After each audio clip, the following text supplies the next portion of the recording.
Here you go, Chief. I will call the meeting to order. Please stand for the pledge.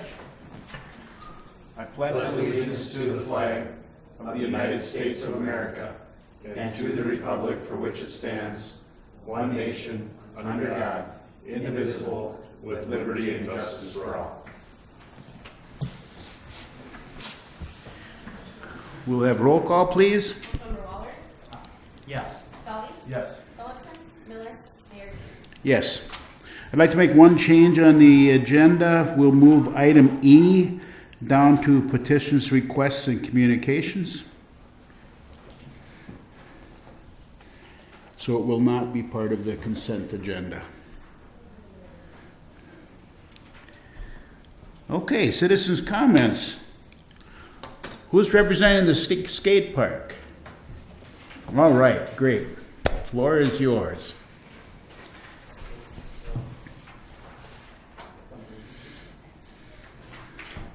Please. Luke, Drake. We really do appreciate that you guys built a skate park for us. But we think it could use a few improvements. So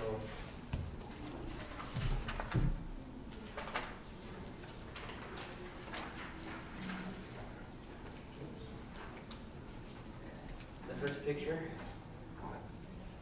it's on the quarter pipe. When you go down, if you hit the tear in like this skate armor, it'll be like a safety hazard for if you go down it, if you hit it, and then so you have signatures down below on this paper. And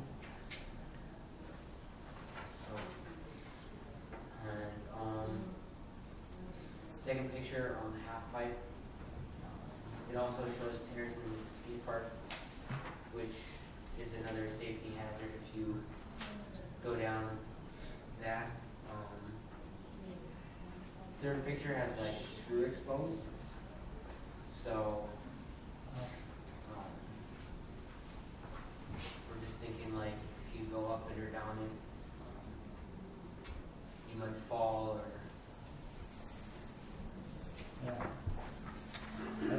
hit your head on the coping, stuff like that. And then pictures 4 and 5. It's not in the best of conditions. I would like it to be replaced or screwed down further, but it's not like we really need that.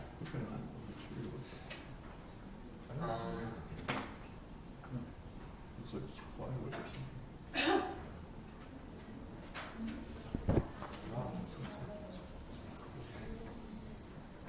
Picture's worth 1,000 words.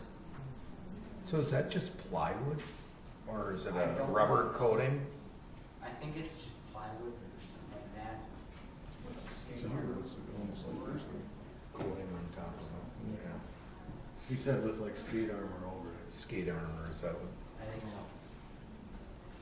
And oftentimes when we're doing a trick or something, we're gonna be looking down at our board or whatever we're working on, and then so we won't see if like we'll hit one of the tears or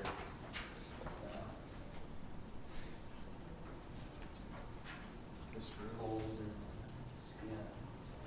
skate armor. You can kind of see that there. We hope the city will repair it. When's the last time we did maintenance on that park? It's been a long I time. have no idea. It was probably built. You guys remember when it was built? That's gotta be 20 years. It's a long time. I don't know about 20, but it's a long time. Weren't we just talking about this? Weren't we talking about the skate park and the? On the park tour we did. Yeah. So can we have these pictures, or do we? Yeah. All And right. that was some signatures on it. Yep. Yeah, can we have that too? Yeah. Yeah, all right, good. I appreciate you taking all that, doing all the effort and groundwork on that, and bringing that to our attention.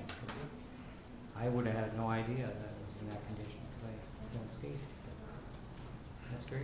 Yeah, it looks like it's an obvious could be an obvious safety hazard, so, that's not like what we want to have out there, so. Thank you for coming to the meeting and bringing that to our attention. Is there anything else? Unless you guys have anything. How many signatures did you get at school today? Don't exactly know. They did a lot. I think the park gets used a lot. Yeah. Just drive by there tonight, but drive by there, see people using it, so I agree with the mayor, I think we need to do something to get that right, for sure. We'll look into what we can do, what we should do. I know nothing about that construction but Blaine will And find if out, you, I'm sure. If you have more signatures too and you wanna drop by, just drop by City Hall. Cause we just soon have them all together. Yeah. In one place. It's always nice to have that for documentation. Yeah. Great. Yeah, very good. Thanks. Thank you. Thanks for coming to City Council. Again, Louis. Yeah, you too. Take care. Any other citizen comments?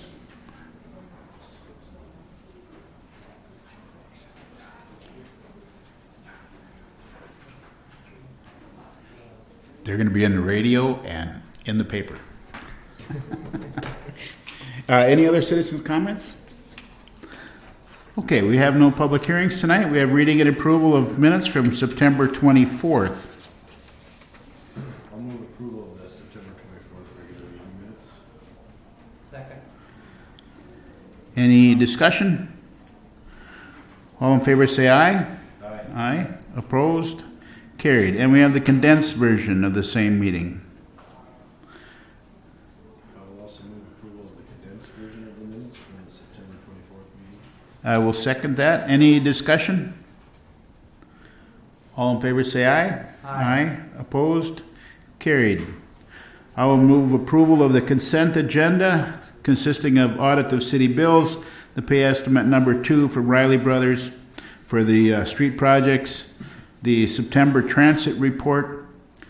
We're down a bit from last year. We'll see what happens at the end of the week.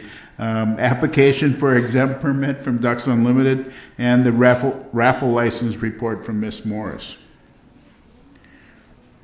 I'll second that. Any discussion or any questions on any of the items on the consent agenda? The pay estimate for Riley Brothers number 2, that's to include the work that was done on 7th Street, am I correct? Right. So that's the last bill now that we'll be paying? No, it's not a final. There's still some retainage that's part of that. Okay, So there'll be a final one that'll come through. and before the final, then we'll make sure that everything is Yep. addressed on 7th Street? Okay. Yeah, we're probably gonna need those drains functioning here in the next few days for sure. Yeah. And the dirt work around the, like especially the sidewalks, that dirt work is part of this? Yes. Okay.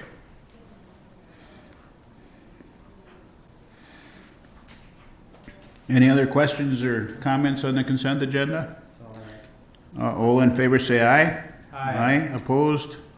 Carried. And we have the item moved to petitions, requests, and communications, the gambling reports from the American Legion. I'll move approval of the gambling reports from the American Legion. I'll second. Any discussion? That was a more in-depth report than we normally get, isn't it? It was sitting on my desk for a long time, and I just neglected to take them to City Hall, so Oh, that's, you got multiple months.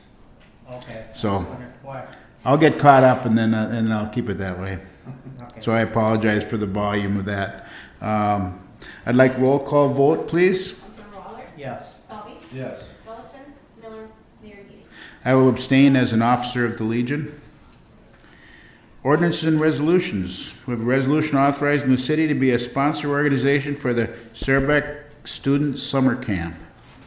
Yeah, so we had a very good visit to Germany, visiting our sister city and a number of other places as part of the Climate Smart Municipalities Group. one of the issues that, there's actually several issues that came up with regards to the education side and the city of Zarbeck. We've talked about it before, where part of what they do in Zarbeck is not just produce energy and work on sustainability, but they educate their public, they educate people from around Germany on what they're doing, and actually they have a partnership with us here in Morris. They also have a partnership with climate protection partnership with Fukushima, Japan, that they're part of. And one of the things that they came up with as a project to do to work with their two partners is to hold a summer camp. And so the plan is for them to write a grant through the German government to sponsor summer camp next summer, probably in July. And the purpose of the camp is to bring together 10 high school students from Morris, 10 high school students from Fukushima, Japan, and 10 high school students from Zarbeck to come together for 2 weeks and work on projects together. And then they can send all these students back to their communities as educators and ambassadors for what they're doing there. The one thing that they need is they need a sponsor from each location. As part of the grant writing process, they need somebody from Morris and somebody from Fukushima, Japan. That'll be the key contact for it. It does not involve money, because the grant will provide all the funding, short of maybe just a registration fee. They're talking maybe a couple $100 for each participant to register to be part of this project. And it also includes funding for 2 adults to go with the students. And what the plan is that if this all works out, then the local group, probably through the Morris model, would be part of the process of selecting students to be able to go. And it just is a great project. I got to talk to the head educator, and they're talking a little bit about some of the projects that they're going to have them work on together.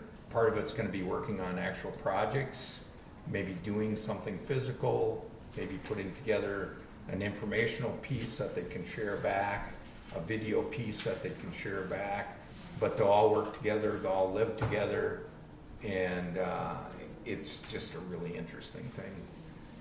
The other couple of education things are they're working out some details with the school and possible organizations that could fund exchange students, because they'd really like to send a couple students from Zarbeck to school here in Morris for a year.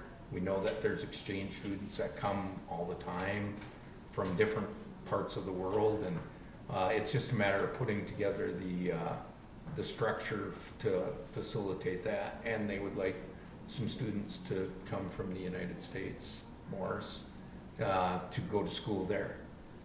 The one interesting part about it is the students do speak English in their school in Zarbeck. They start English lessons when they're in kindergarten there, and so you can actually go there and watch a class in Zarbeck in their high school, and they'll explain what they're doing in English.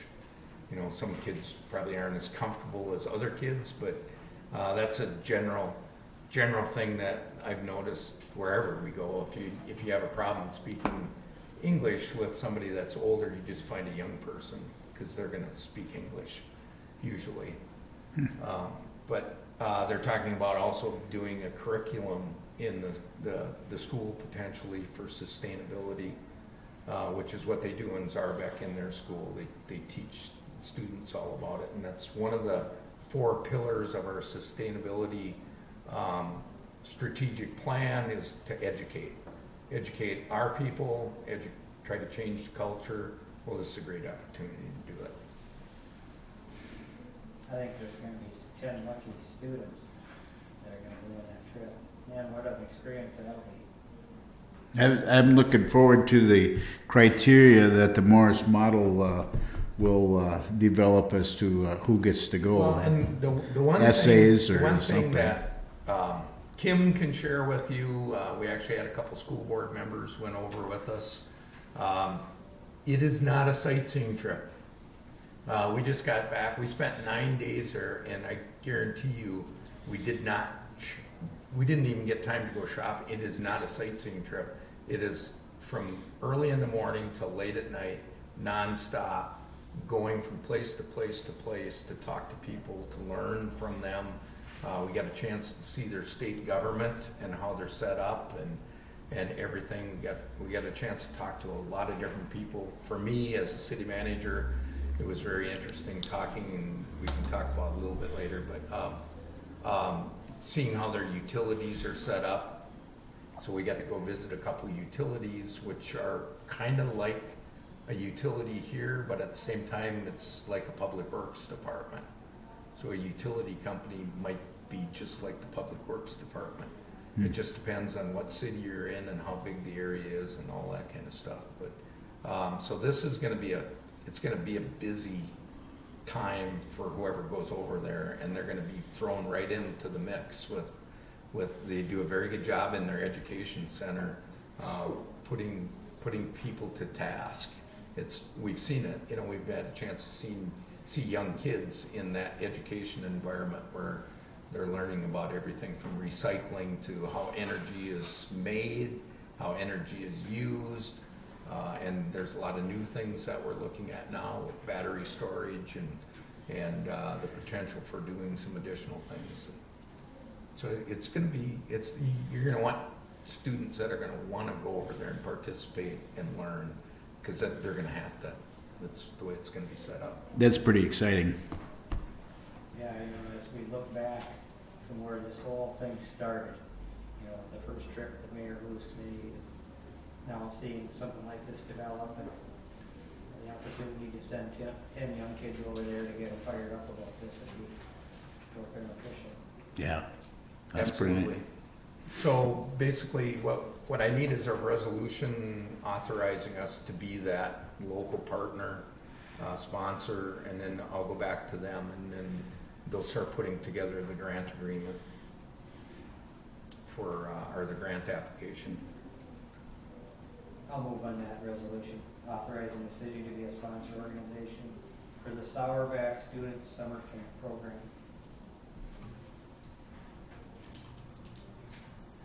I'll second that. All right, any further discussion? We'll have roll call vote, please. Councilmember Solly? Yes. Ballers? Yes. Miller? Phillipson? Mayor Beat? Yes. We have a resolution revoking rental housing license for non-compliance. And Naomi is here for any questions, but Blaine? I don't know if you want to come up and just explain it, or I provided information in a memo to them. It's not, I don't think it's the first time that you guys have dealt with this. We've had one before, so. Jamie Swenson is the landlord that we're talking about. He owns property at 306 11th Street West. He has a historical reputation of being non-compliant with the rental licensing ordinance and keeping his properties up to the code or the living standard. So we are seeking to revoke his rental license on that property. I had Mike Jacobson come with me to do an inspection of the unit, and we found multiple issues with the structure of the building. The basement was deteriorating and buckling. The sewer stack is leaking into the basement, and there's a lot of electrical issues throughout the home. We gave Jamie Swenson several weeks to get some agreements that he had or was going to work with contractors to get the home in compliance, but we haven't heard any communication with Jamie Swenson since. Are there currently tenants in the building? No, Okay. it's currently vacant. Is that on purpose, from his point of view, or? I am not sure. Okay. Yeah, I read through the report by Shea with us, and I quite honestly couldn't believe all the deficiencies. It's kind of alarming, really. This started from a tenant complaint who was living in the unit at the time. Might be doing the right thing. Thank you. Staying on top of that is good. Yeah, for sure. Any other questions for Naomi? Thank you. Thank you. Thanks, Ian. So we have the resolution revoking rental housing license for non-compliance. I will move approval of that resolution. I'll second that. Any further discussion? We'll have roll call vote, please. Councilmember Miller, Gullikson, Wallers, Yes. Salvi, Yes. Mayor Hughes. Yes. Thank you. Thank you. City manager report. I talked a little bit about our Germany visit. We did have a couple additional members of our delegation from Morris, and it still amazes me how well known we are here in Morris when it comes to state officials and officials in Germany. So we did get to meet some, top state officials in Germany. They all know about Zarbeck. They all know about Morris, and they're really happy to see us come there. We had a couple school board members that went with us, and I think they're going to be reporting back to the school board. It was a great opportunity for them to understand better what we've been talking about, and I think that was one of the key takeaways that they had. Because when you're talking about solar projects, or you're talking about even things like refuse, we've seen kind of how they handle it over there, and now they've seen it and they understand it, and they can come back and they can talk about it when the school starts talking about those kind of things. At the same time, for me, there's a couple things that got confirmed, and that is that we're still on the right track as far as what direction we're going.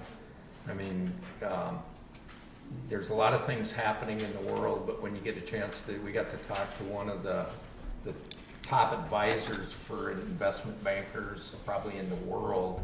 Actually, the University of Minnesota just made him, his name is Gerard Reed, and they just made him a fellow at the university, so he's actually going to be coming to Minnesota. He's from Ireland, he's living in Germany. He's advised some of the biggest companies in the world, and they've ignored him, and their companies are now failing. He's advised other companies that didn't ignore him, and those companies are doing much better. But there's a couple key points that he made that I think are really interesting to look at. Like, the two biggest companies in the United States now are what? Google and Apple. They're not tied to oil. They're not tied to energy. 10 years ago, you're looking at oil companies, you're looking at energy companies, and so what is the future? What are they going to be looking for in the future? And I mean, there's some, he said you might be buying a car from Amazon in the future, or from Apple. They're starting to sell other things, and things like that. But if you look at what's happening in China with the conversion over to electric vehicles, all their buses are going to be electric. They have 5 million cars they added that are electric, and on the plus side, they're not focusing on coal-fired plants anymore. They're focusing on sustainable, renewable energy. And actually, the German car companies are maybe lacking a little bit more in updating their vehicles necessarily. So it was really interesting. But one of the things I shared with you is electricity passed by a lot of cities in Minnesota when it first came out, because it wasn't a good business model. So they went to places where they could make money, and so little towns like Benson and Breckenridge and Appleton, that's why they have electric companies, because the electric companies wouldn't bring them electricity, so they made their own companies, and then the government stepped in and helped them with electricity. Stevens County leads the way in Minnesota with high-speed internet access, which everybody is going to need for the future, because that's the way we're going to be doing business. Yet we lead, and the only reason we lead is because a company like Federated Telephone decided that it's a good idea to try to put in the infrastructure to be able to provide that to all the people in the county. I think we're 99.9% wired for a higher speed internet access in Stevens County. There are places in Minnesota that don't have it, and it's a constant thing that's in the legislature to try to find funds to do that. Well, what's the future of energy? We know in Minnesota it's sustainable, renewable energy, and we have as much sunlight here as they have in Florida. A lot of people don't understand that. It's not as warm as it is in Florida, but we have as much sunlight. We have wind energy, we have sun energy, and the Germans know it, and we have a lot more than them, and they can't figure out why we're not picking up on that. But we are. You know, you look at Xcel Energy, and they've already started the process of converting to sustainable, renewable energy, and those are all the things that we're talking about.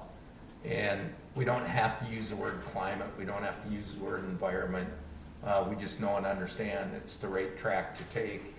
And so the future, actually I'm going to a summit on Thursday at Otter Tail Power where they're gonna talk about energy and economic development, because you're seeing solar farms going up all around us to the east, but there's really nothing here yet, just because we're in a different territory than Xcel. But that's one of the discussions that we had with Otter Tail Power, and we learned a lot about Otter Tail Power because they're in 3 different states with 3 different regulators, and so it's difficult for them to do one model that fits everybody, but they know and understand this is something for the future. So we had a lot of good discussions, we met a lot of new people.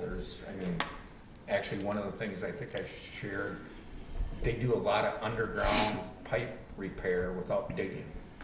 I mean, Zarbak has one of the leading companies in the world that makes fabric liners that they use for doing diggingless pipe repairs.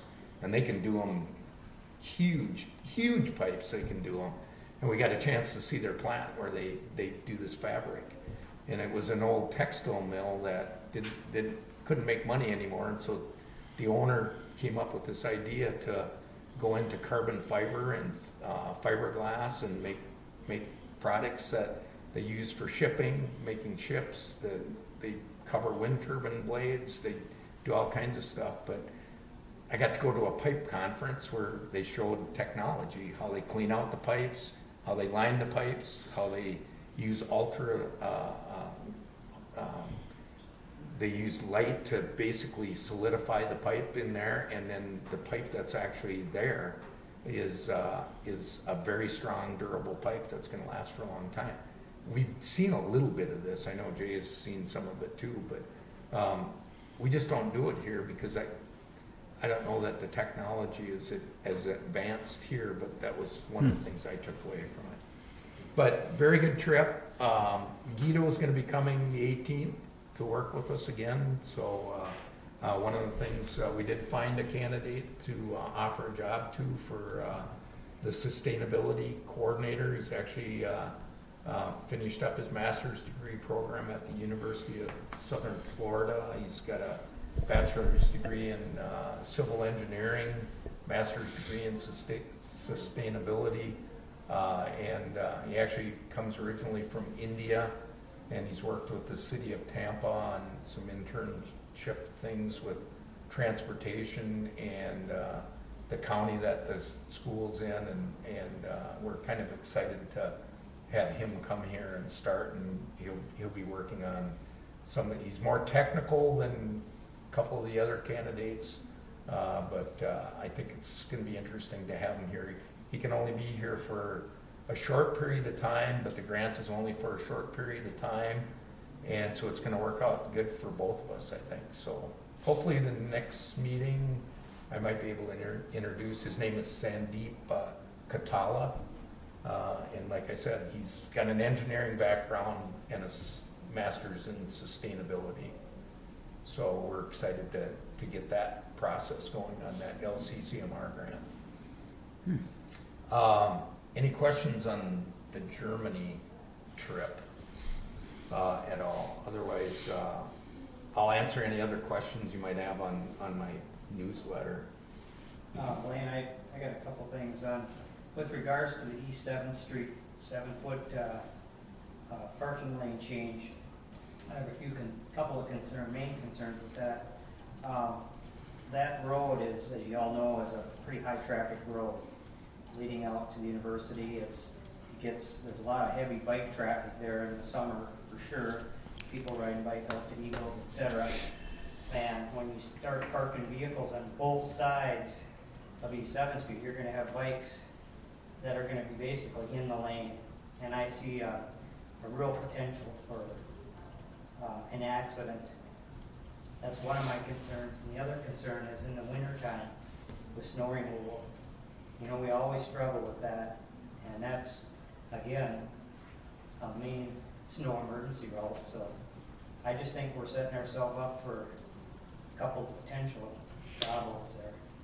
I guess with the change in law or whatever, the change in standards for the Minnesota State Aid highways that allows for the parking lanes, do we have to have parking on both sides of the street? No, you don't. You don't have to have parking on both sides.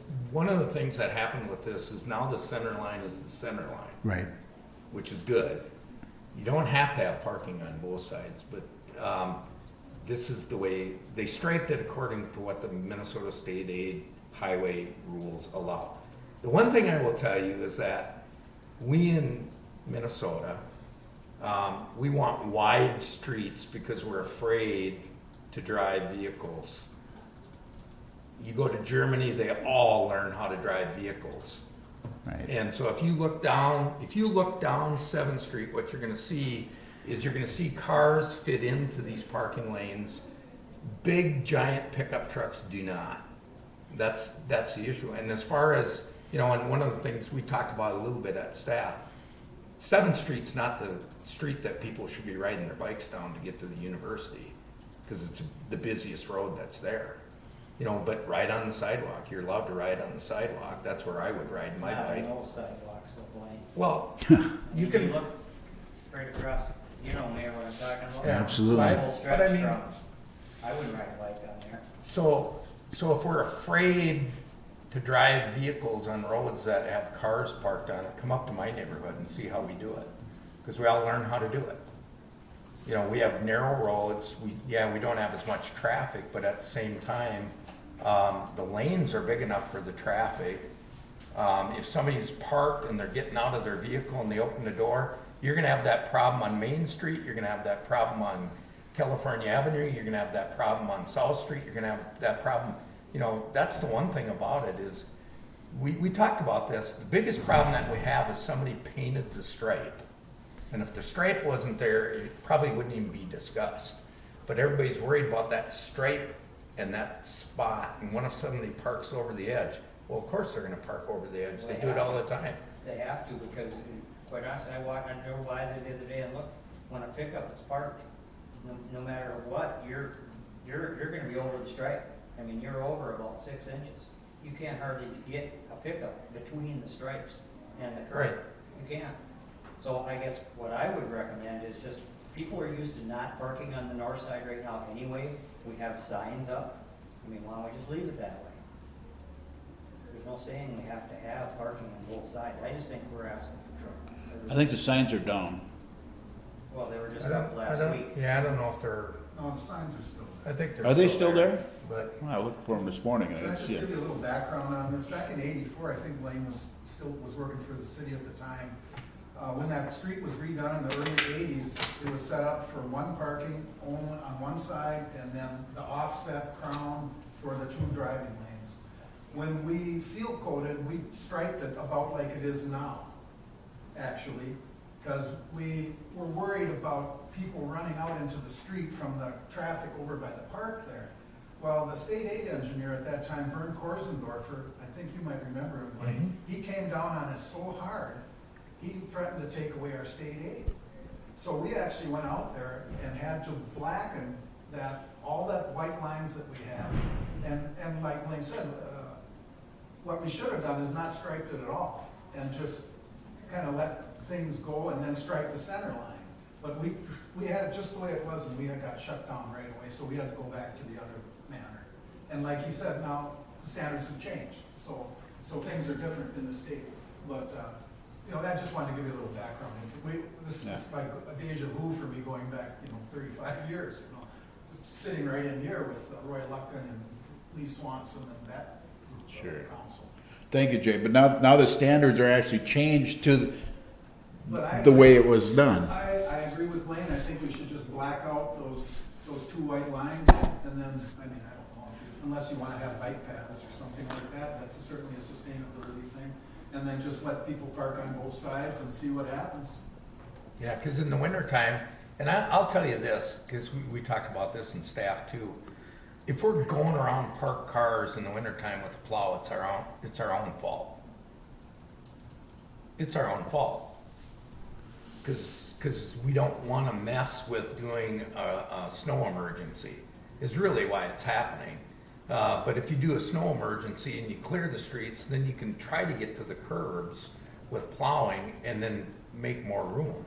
But in the wintertime, those roads are going to narrow up because people aren't going to park as close, and you just have to figure it out. I mean, that's, like I said, the answer is not making the road wide enough so that we never have to figure out how to drive a vehicle around a parked car or around a bicycle or other things, because there is not enough money to continue to make these roads as big as they're made. And we had that discussion when we did North Court, and you heard the arguments, or Highland Homes, you heard the arguments that we don't want our street narrowed because it's going to be unsafe. Well, it's unsafe making them big, wide places where people speed. That's really what's happening. Nobody speeds through my neighborhood because you can't. And we have parking on both sides, and I don't know what Ridge Road is, 30 feet. And this is what, 40 some feet, so, sometimes you just have to try it and see how it works, but eventually the markings will go away, probably after the first or second winter. It'll be seal coated next year anyway. Yeah, once it's seal coated, and then it'll be gone, Then you could restripe it however. but legally we had to do it that way because it's a state aid road, and that's how it is one right of, now. that's one of the requirements that they I have. think it's 2 11s and 2 7s is the way it's set up now, so what is that? That's like, I think it's 36 feet. Yeah. But it's California Avenue is But a down state in aid. California's like 42, it's wider. So this South street, Street's 7th like Street's only, 36, same sort of thing. We got all sorts of widths in town here. Yeah, so it's 36 feet? I think that's what it is. yeah, I'd have to go back out and Yeah, measure. me too, it's been years. Who would, I think it's a great and I totally agree with what you said, Lane, about that's probably not the street you should ride a bicycle on anyway. But the reality of life is, in the summertime especially, but in the bicycle season, people ride up and down 7th Street all the time. Right. I mean, that's a reality. I mean, maybe that's not the best street to do it, but they do. Who would we? Yeah, they're going out to Wells or out to Chiswick or whatever they're doing. Just going for a bike ride. But who would make that decision that maybe we should have a bike lane instead of a parking lane on that one? I think it's a great opportunity to do that right now. We're used to not parking that side. I don't really disagree that we shouldn't, but I think it's a great opportunity that I'd kind of hate to lose. I mean, we got the stripe there now. Maybe all we have to do is paint some bike lane things on the street and we're done. Well, we could sit down and talk about that, I think you should. Well, Bikes will take care of themselves, if they meet another bicycle, but until we get those sidewalks up to speed, I think we have to do something to accommodate our our bike traffic, because honestly, the bikes. yeah. Well, I've ridden them. Well, if we're gonna, Yeah, you can ride them, but If we're gonna put a bike lane there, then they stop at the stop signs. Cause Yeah. I'm sick, Right. well, I'm sick of almost running over bike guys, cause I come up to the stop, they come whipping right, they don't stop, so, Right. you know. They're supposed to, right, chief? Right. If But we're gonna- if we're follow gonna the put some of rules. these lanes, we need them to stop, otherwise they're just gonna, Yeah, they don't have the right of way. no. But I mean, so I think because you have to, I mean, if you do a two-way bike lane, our people will not figure that out. I guarantee you, they will not figure that out, and you're gonna have people in here going, well, that makes no sense, why can't you have one on both sides? Oh, my God. Because we're used Yeah. to doing things that way. You know, it just doesn't, I mean, that's the reality. I mean, we've already had people that are upset just because we painted a line on there, and you know, if you can't figure that out, what do you do? Well, you think, I mean, I guess, I think of the places that I've been to where they have a bike lane. They don't have a bike lane on both sides. I mean, they generally have it on one side. I think we need to give our bike riders credit that they will figure it out. Granted, there's gonna be some that think we should have it on both sides, but I don't know. I think it's an opportunity that we should at least look at. Well, and that's what I'm saying. Let's look at it and try to figure out the best way to do it. Yeah, I just envisioning people, because I travel that road quite a bit when I ride in the sun, I live right there. And it's, I don't know how many times people come up on, you know, behind you and you don't realize they're there, and so you scoot out, and next thing you know, you got another car coming that way, and you got potential from not only the bike person getting hit, you know, the car that probably moves out to get around the bike person, then they're in danger of maybe hitting the other vehicle, and Right. it gets confusing, and it Well, doesn't. and the way it used to, well, of course, the road was so bad, but the way it used to be, you couldn't ride on the non-parking side facing the traffic because there just wasn't room. Right. You know, the traffic took care of that whole lane. So, Jay? Is it, I think I'm pretty sure I got a warning by Dave Stevenson for riding my bike on the sidewalk. Isn't it illegal to ride bikes on sidewalk, Reggie? Only in, well, No, It's not illegal, but we do have an ordinance that says do not go on sidewalk. it's not In the illegal. down- The ordinance says. in the Just in the in downtown? the downtown, you can ride on other sidewalks. Just not up and down Main Street. You know, and so then, you know, what you need to do when you're riding on a sidewalk is be responsible. If you're gonna pass somebody, I mean, you don't just ride right by them, you know, you kind of, I mean, that's where we don't know how to do this, and actually, you know, a good exercise would be sitting down and looking at these types of transportation and how do we best do it? Because I can tell you, I ride bike and I'm totally comfortable riding everywhere. Riding on sidewalks, riding on a busy road, riding everywhere. And I'll run a stop sign if there's no traffic. But if I'm coming down Columbia Avenue to 7th Street and there's no cars, I am not gonna stop for a stop sign. You That's must on the have, record. And I would venture to guess nobody's gonna give me a ticket for doing that, but you must have an off-road bike, that's all I can tell you. What date was that, Blaine? for the record, We need cameras on those stop signs. Obviously. but I mean, you know, we just need to learn how to do these things. That's part of it. You gotta learn how to do them, because then the answer isn't, you know, spending more money to make things wider and make things easier for us to do it. You just have to learn how to do it. You know, there was a program a few years ago, and I don't know if it's still alive or not, Safe Routes to Schools.